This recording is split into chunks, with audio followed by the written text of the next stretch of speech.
आज spoken English का day कौन सा है? डे 25। और आज हम लोग सीखने वाले हैं use of is are M.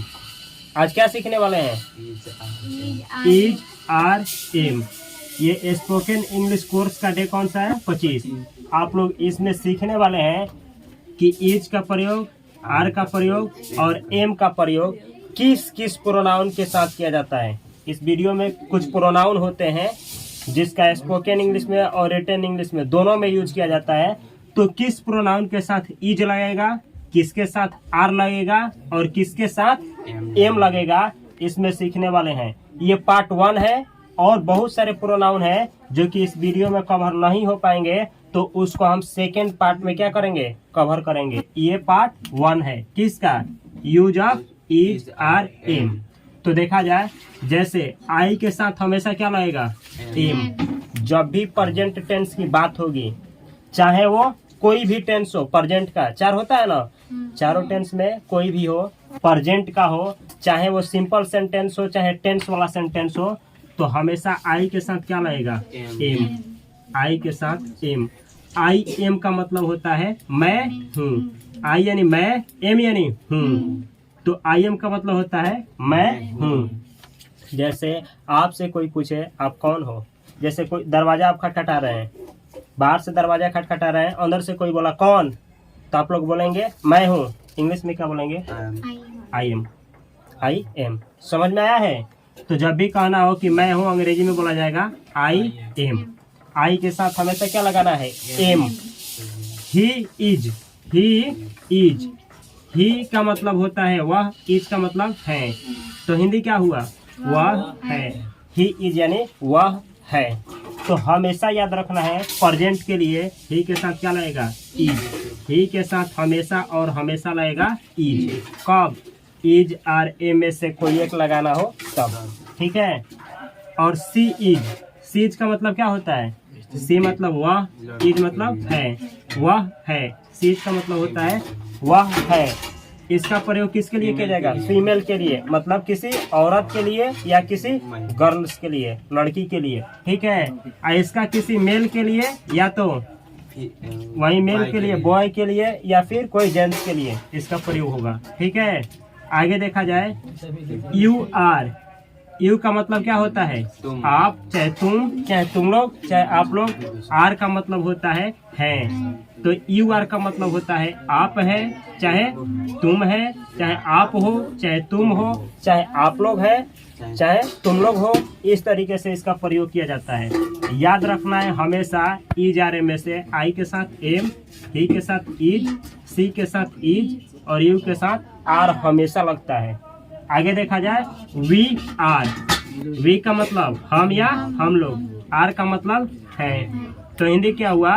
हम लोग हैं चाहे हम हैं। वी आर का मतलब होता है हम हैं चाहे हम लोग हैं। याद रखना है हमेशा वी के साथ इस तीनों में से कोई एक लगाना हो कभी भी, तो क्या लगेगा? आर। आर यहाँ पे लिखे हैं दे आर। They are. दे का मतलब क्या होता है? दे यानी वे चाहे वे लोग, आर यानी हैं। तो दे आर का मतलब क्या होता है? वे हैं चाहे वे लोग हैं। दे आर का मतलब होता है वे हैं चाहे वे लोग हैं। याद रखना है हमेशा दे के साथ आप लोग इज आर एम में से किसका यूज करेंगे? हमेशा आर का, हमेशा और हमेशा। यह है एट इज। एट इज, इसको इट नहीं एट पढ़ा जाता है। At is. At is. At का मतलब होता है यह, इज का मतलब है, यह है। एट इज का मतलब क्या होता है? यह है। जैसे हमको कहना है यह है, एट इज। अब कल सिखाएंगे यह एक मार्कर है, तो ऐसे अंग्रेजी बनाएंगे एट इज अ मार्कर। यह एक मार्कर है। तो इसी से बहुत बड़ा बड़ा सेंटेंस बनाएंगे आगे। ये बेस है, पूरा बेस, ठीक है। तो याद रखना है एट के साथ हमेशा इज आर ए में से एक लगेगा। कौन लगेगा? इज। एट इज का मतलब होता है यह है। आगे देखा जाए, दिस इज। दिस का मतलब यह, इज का मतलब है, यह है। जैसे कहें यह एक मार्कर है, तो आप अंग्रेजी बनाएंगे दिस इज अ मार्कर, और नहीं तो दूसरा भी बना सकते हैं एट का प्रयोग करके, एट इज अ मार्कर, दोनों सही है, दोनों सही है। तो दिस के साथ हमेशा क्या लाएगा इसमें से, इज, दिस इज का मतलब यह है।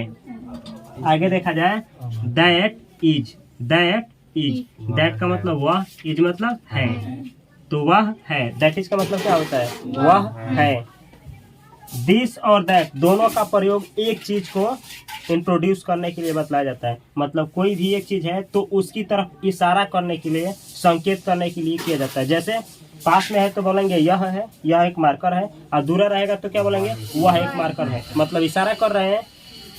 तो दोनों का दिस और दैट का प्रयोग किसी चीज की तरफ इशारा करने के लिए किया जाता है, लेकिन वो संख्या में कितना होना चाहिए, केवल एक। तो दिस के साथ और दैट के साथ हमेशा और हमेशा इस तीनों में से कुछ लगाना हो तो हमेशा इज लगेगा, ठीक है। दिस इज का मतलब यह है और दैट इज का मतलब वह है। आगे देखा जाए दीज आर, दीज मतलब ये, चाहे ये सब, आर मतलब है, तो दीज आर का मतलब क्या होगा, ये है, यहाँ रहेगा है, ये है, चाहे ये सब है, तो हिंदी होगा ये है चाहे ये सब है। जैसे मानिए लो कि मेरे पास एक से अधिक कलम होता, तो मैं क्या बोलता कि ये कलम है, ये कलम है, तो क्या बोलते, दीज आर। ये है का अंग्रेजी क्या होगा, ये है का अंग्रेजी होगा दीज आर। ऐसे ही अगर दूरा होता तो क्या बोलते हैं, those are, those are. Those are का मतलब, दोज यानी वे चाहे वे सब, आर यानी है, तो अंग्रेजी क्या हुआ, दोज आर का मतलब क्या होगा, वे हैं या वे सब। दोज आर का मतलब वे हैं चाहे वे सब हैं। याद क्या रखना है हमेशा कि दोज हो चाहे दीज हो, इस तीनों में से कभी भी लगाना हो तो आर ही लगेगा, ठीक है। इस दोनों का प्रयोग प्लूरल के लिए किया जाएगा, एक से अधिक की तरफ इशारा करना हो तब। अगर दूर है, एक से अधिक कोई भी चीज है और दूर है तो दोज, और निकट है दीज। समझ में आ रहा है ना। आगे देखा जाए there is, there is, there is का मतलब ही होता है। कोई भी चीज संख्या में एक है, एक, और उसके बारे में कुछ कहना है तो क्या लगेगा, देयर इज। जैसे देयर के प्रयोग के ऊपर कितना वीडियो बनाए हैं, 3, पार्ट 1, पार्ट 2 और पार्ट 3। उसमें देयर का प्रयोग कैसे किया जाता है सब कुछ सिखाया गया है इसी चैनल पे। देयर इज का मतलब होता है, और देयर के साथ क्या लगता है, आर भी लगता है, और इसका भी मतलब क्या होता है, लेकिन कब, देयर के साथ आर कब लगेगा, जब एक से अधिक चीज के बारे में बात होगा। जैसे हम बोले एक मार्कर है, एक मार्कर है, देयर इज अ मार्कर, एक मार्कर है। 2 मार्कर हैं, देयर आर 2 मार्कर। देयर के साथ आर क्यों लगा है, क्योंकि एक से अधिक चीज के बारे में बात हो रही है। एक के बारे में बात होगा तो देयर के साथ इज अर्थ क्या देगा, है, और जब एक से अधिक के बारे में बात होगा तो देयर के साथ आर, लेकिन अर्थ वही निकलेगा, क्या चीज है, इसमें बिंदु है, इसका मतलब ये प्लूरल का बोध कराएगा। आगे देखा जाए एनीवन इज, एनीवन इज। जैसे मानिए कि कहीं आप गए हैं, ऐसे जगह पे गए हैं जहाँ बहुत भीड़ है, लेकिन वहाँ पे आप लोग गए हैं तो सभी लोगों को जानते हैं, और उसमें से किसी एक को बुलाना चाहते हैं, कितने को, एक को, तो बोलेंगे एनीवन इज, एनीवन, एनीवन कोई एक, कोई उसमें से कोई एक, तो बोलेंगे एनीवन इज, कोई भी एक। जैसे कोई उसी में से एक हाला कर रहा है, आप बोलना चाहते हैं कोई एक हाला कर रहा है, कोई एक है जो हल्ला कर रहा है, तो बोलेंगे एनीवन इज लाउडिंग, नॉइजिंग। कोई है उसमें से एक, कोई है क्या कर रहा है, हल्ला कर रहा है, हल्ला। तो एनीवन का मतलब एनीवन इज का मतलब होता है कोई भी, चाहे कोई भी एक, समझा गया ना। ऐसे ही समबडी इज का मतलब सेम वैसे ही होता है, कोई भी एक, लेकिन इसका प्रयोग तब किया जाता है जब, देखिए इसका प्रयोग तब किया जाता है जब आप आदमी को नहीं जानते हैं। जब आदमी को आप नहीं जानेंगे तो वहाँ पे प्रयोग करेंगे एनीवन इज। वन का प्रयोग वहाँ पे किया जाएगा जहाँ पे आप नहीं जानते हैं, नया गए हैं, गेस्ट के रूप में गए हैं। अब बॉडी वाला का प्रयोग वहाँ पे किया जाता है, कोई भी शब्द हो, बॉडी वाला भी और है इधर बॉडी, तो वन जिसमें आएगा वो फॉर्मल होता है। फॉर्मल मतलब फॉर्मल, हाँ, औपचारिक होता है, मतलब कहीं गेस्ट के तौर पे गए हैं, चाहे कोई बड़े बड़े मेहमान है, वहाँ पे ये बोलना हो तो कौन बोलेंगे, एनीवन इज। लेकिन जहाँ दोस्ती यारी है, जहाँ आप पहले से ही जानते हैं, इनफॉर्मल, तो वहाँ पे क्या बोलेंगे, समबडी इज। जैसे बोले कोई हल्ला कर रहा है, तो ये सिचुएशन के ऊपर निर्भर करता है कि दोनों में से कौन बोला जाएगा। जैसे आप वहाँ पे गए हैं जहाँ पे आप किसी को नहीं जानते हैं, किसी को नहीं, कौन प्रयोग करेंगे, ऊपर वाले का, क्योंकि फॉर्मल है, किसी को बुरा नहीं लगेगा। अगर इनफॉर्मल वे में यूज करना चाहते हैं, आप सब कोई को जानते हैं, ऐसे ही कुछ बोलना है, समबडी इज। दोनों का मतलब होता है कोई एक, बहुत लोग हैं लेकिन उनमें से कोई एक, याद रहेगा ना। आगे देखा जाए, someone is, someone is, someone is, ये फॉर्मल है कि इनफॉर्मल, फॉर्मल, जिसमें वन लग गया वो फॉर्मल के लिए यूज होगा। समवन इज का मतलब ही होता है कोई एक, उसी तरीके से कोई एक।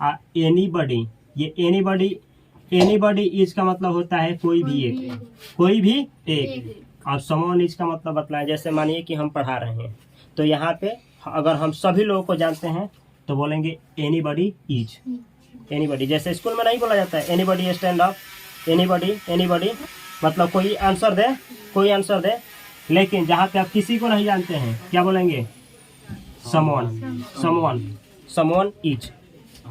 इसका भी दोनों का मतलब क्या हुआ, कोई एक, कोई एक, कोई एक। आगे देखा जाए, no one is, no one is, ये फॉर्मल है कि informal, formal.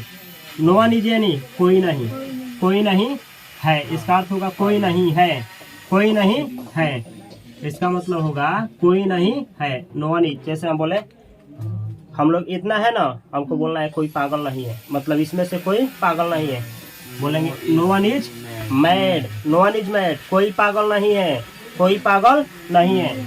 No one is का मतलब क्या हुआ, कोई नहीं। इज है तो यहाँ आप लिख सकते हैं है, आप यहाँ भी लिख सकते हैं है, यहाँ भी लिख सकते हैं है, यहाँ यहाँ यहाँ, क्योंकि इज लगाए है आप ऐड कर सकते हैं। समझ में आया पूरा ना। आगे देखा जाए, ईच इज, ईच के साथ इज लगेगा, ईच का मतलब होता है प्रत्येक। जैसे हम बोले प्रत्येक लोगों को इंग्लिश आती है, यहाँ जितने भी है एक एक करके सभी लोगों को क्या आता है, इंग्लिश। ईच, इसको पढ़ा जाएगा each is, each is, each is का मतलब हुआ प्रत्येक है। हमको कहना है यहाँ पे जितने लोग हैं प्रत्येक कोई करके सब कोई पागल है, प्रत्येक पागल है, हम भी पागल है, सब पागल, तो क्या होगा, ईच इज मैड, हर एक कार्य कोई बाकी नहीं है, ईच इज मैड। तो ईच के साथ हमेशा क्या लगेगा, इज। याद क्या रखना है, इज आर एम में से हमेशा, चाहे एनीवन हो, एनीबडी हो, जिसमें वन लगा हो चाहे बडी लगा हो, anyone, somebody, someone, anybody, nobody, no one, each हो गया, एवरी हो गया, इन सब के साथ हमेशा क्या लगेगा, इज, इज, हमेशा और हमेशा।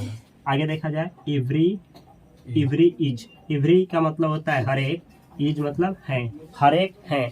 जैसे मानिए कि 10 कलम होता है, हमको कहना होता कि हर एक कलम लाल है, एवरी इज रेड, मतलब उसमें से सबका सब, हर एक क्या है, लाल ही है, एवरी इज रेड। तो एवरी हो चाहे ईच हो, दोनों के साथ क्या लगाना है, इज। इसका अर्थ क्या होता है, प्रत्येक है चाहे हर एक है।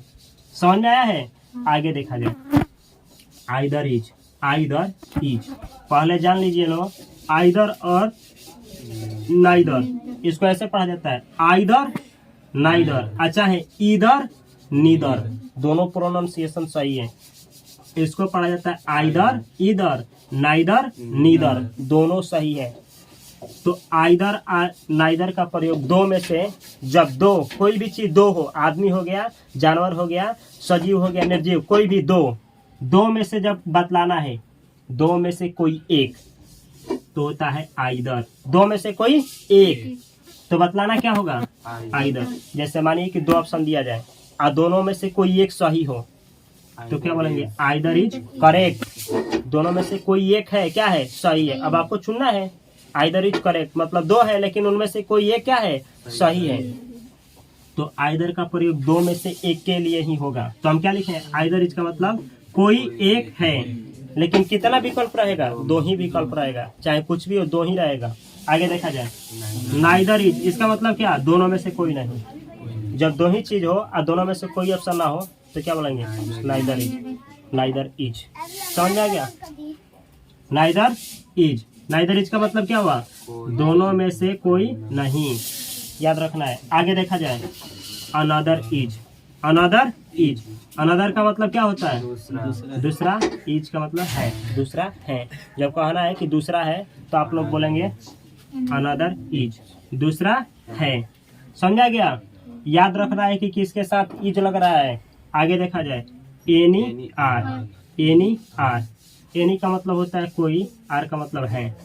तो क्या हुआ, एनी आर का मतलब हुआ कोई है, ठीक है। बिंदु, ये जो है, यह जो है लगा है, इज जिसके साथ लगेगा उसमें बिंदु नहीं लगेगा, ठीक है। आर है तो बिंदु रहेगा, इसमें बिंदु रहेगा, इसमें बिंदु रहेगा। एनी के साथ क्या लगेगा, आर, आर क्या देगा, कोई है। सम का मतलब होता है कुछ, आर का मतलब होता है।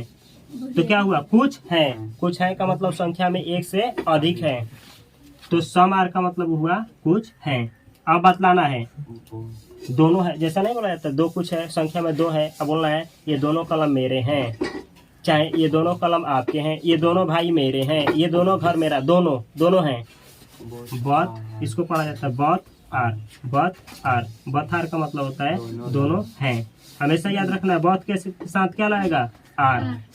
मेनी आर, मेनी का मतलब होता है बहुत, आर का मतलब है, मेनी आर का मतलब क्या हुआ, बहुत है। हमेशा याद रखना है कि जिसमें वन लगा हो और जिसमें बॉडी लगा हो उसके साथ हमेशा इज आर में से क्या लगेगा, इज। और ये सब याद रखना है, एनी के साथ आर, सम के साथ आर, बहुत के साथ आर, मेनी के साथ आर लगता है। आगे देखा जाए, अदर्स आर, दूसरे हैं, अदर्स आर, दूसरे हैं। याद रखना है इसको भी कि अदर्स के साथ हमेशा क्या लगेगा, आर। सेवरल, सेवरल इसको पढ़ा है, सेवरल आर, सेवरल का मतलब होता है बहुत, आर मतलब है, बहुत है। जैसे कहा जाए बहुत लोग गरीब हैं, बहुत लोग, सेवरल आर पुअर। यहाँ पे इतना ही बोलेंगे, सेवरल आर पुअर, क्योंकि पता है कि किस सेंस में बोल रहा है, तो बोलेंगे सेवरल आर पुअर। यहाँ गरीबी के सेंस में बोला जा रहा है, ठीक है, सेवरल आर। आगे देखा जाए, कुछ ऐसा भी चीज होता है जिसके साथ इज और आर दोनों लगता है, जैसे ऑल, ऑल के साथ इज भी लग सकता है, आर भी लग सकता है। तो ऑल के साथ इज लगे चाहे आर लगे, हिंदी क्या होगा, सब है। जब ऑल के साथ इज लगेगा तो इस बिंदु है पे बिंदु नहीं रहेगा, तो होगा सब है। और जब आर लगेगा तो बिंदु रहेगा, यहाँ भी अर्थ होगा सब है। ऑल इज चाहे ऑल आर का मतलब होता है सब है। आगे लिखे मोस्ट इज, आर भी लग सकता है, मोस्ट इज चाहे मोस्ट आर, हिंदी क्या होगा, अधिकतर है। मोर आर चाहे मोर इज, दोनों का मतलब होगा अधिक है। मच इज चाहे मच आर, ज्यादा है, ठीक है। ऐसे ही यहाँ लिखे हैं एवरी वन, एवरीबॉडी, जैसे इसका प्रयोग कब किया जाता है, दुनिया में जितने भी लोग हैं सबके लिए कहना हो। जैसे बोले हर एक कोई ईमानदार है, हर एक का मतलब क्या, सब।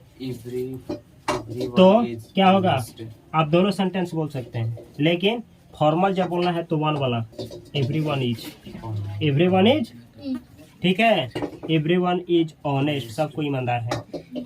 अगर बोलना है इनफॉर्मल बोलना है, इनफॉर्मल मतलब कुछ दोस्त यार हैं लोग, उन लोगों के बारे में बोलना चाहते हैं कि सब क्या है, ईमानदार नहीं है, तो क्या बोलेंगे, एवरीबॉडी इज डिसऑनेस्ट। समझ आया है ना। तो एवरीवन, एवरीबॉडी दोनों का मतलब होता है हर एक कोई, और दोनों के साथ क्या लगेगा, इज। पहले ही बोले थे जिसमें वन लगा हो, बॉडी लगा हो, हमेशा क्या लगेगा, इज। आगे देखा जाए, एवरीवेयर, एवरीवेयर का मतलब होता है हर एक जगह, एवरीवेयर के साथ लगेगा इज। जैसे बोले हर एक जगह भगवान है, एवरीवेयर इज गॉड, हर एक जगह क्या है, भगवान है। एवरीवेयर इज का मतलब होता है हर एक जगह। इज के लिए हम क्या लिख सकते हैं, है, क्या, यहाँ एवरीवन इज, हर एक कोई है, लिख सकते हैं ना, यहाँ भी है, सही है। आगे देखा जाए, nowhere is, nowhere यानी कहीं नहीं, इज यानी है, कहीं नहीं है, कहना है भगवान कहीं नहीं है। नो वेयर इज गॉड, भगवान कहीं नहीं है। नो वेयर का मतलब ही होता है कहीं नहीं। ऐसे बहुत सारा सेंटेंस बनेगा, कहीं कलम नहीं है, कहीं कहीं आदमी नहीं है, कहीं नहीं आदमी है, ठीक है। इस तरीके से बहुत सारा sentence. One is, one is का मतलब होता है सब है, सब है। धरती पे जितना भी लोग हैं और उनके बारे में कुछ कहना हो तो सब्जेक्ट के रूप में काम करेगा कौन, वन। इसके साथ क्या लगता है, इज। वन इज का मतलब है सब है। कैसे यूज होता है आगे सिखाएंगे सब कुछ। जैसे एक हम उदाहरण लिए हैं इसका, किसका, ऑल का। ऑल के साथ हम इज भी लगाए हैं, ऑल के साथ आर भी लगाए हैं। कब यूज किया जाता है समझना है। जैसे हम आप लोगों के घर पे गए, आप लोगों में से किसी एक से मिले, अब पूछे क्या हाल चाल है, क्या हाल चाल है, आपने हमको कहा ऑल इज वेल, तो इसका मतलब हुआ कि आप जो बोले हैं ऑल इज वेल, इसका मतलब हुआ कि आप केवल ये बतलाए हैं कि हम सही हैं, हम सही हैं। लेकिन आप इस सेंटेंस को ना बोल करके बोले और ऑल वेल, और all are well, all are well, इसका मतलब क्या हुआ, हम तो सही हैं ही, मेरे घर पे जितने भी हैं, माई है, मम्मी है, पापा है, भाई है, भैया है, जो भी है, पूरा परिवार ही क्या है, सही है। केवल अपने बारे में बोले तो इसका मतलब ऑल इज वेल, पूरा फैमिली को ही ले लिए उसमें ऑल आर वेल। तो दोनों में अंतर आया कि नहीं? यहाँ भी सीखना है कि ऑल के साथ इज लगाए थे, ऑल के साथ आर, दोनों सही है। तो इस तरीके से सबका यूज होता है। इस सबका यूज स्पोकन इंग्लिश और रिटन इंग्लिश में होता है। ये था इज आर एम के ऊपर पार्ट 1, ठीक है।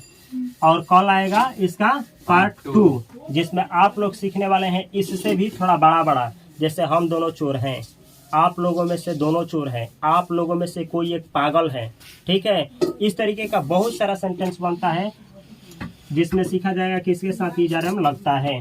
तो अगर आप लोगों को इस वीडियो से इंग्लिश सीखने में मदद हो रही है तो इस चैनल को सब्सक्राइब करें और इस वीडियो को अपने दोस्तों के साथ अवश्य शेयर करें और ऐसे ही इस चैनल से बने रहें।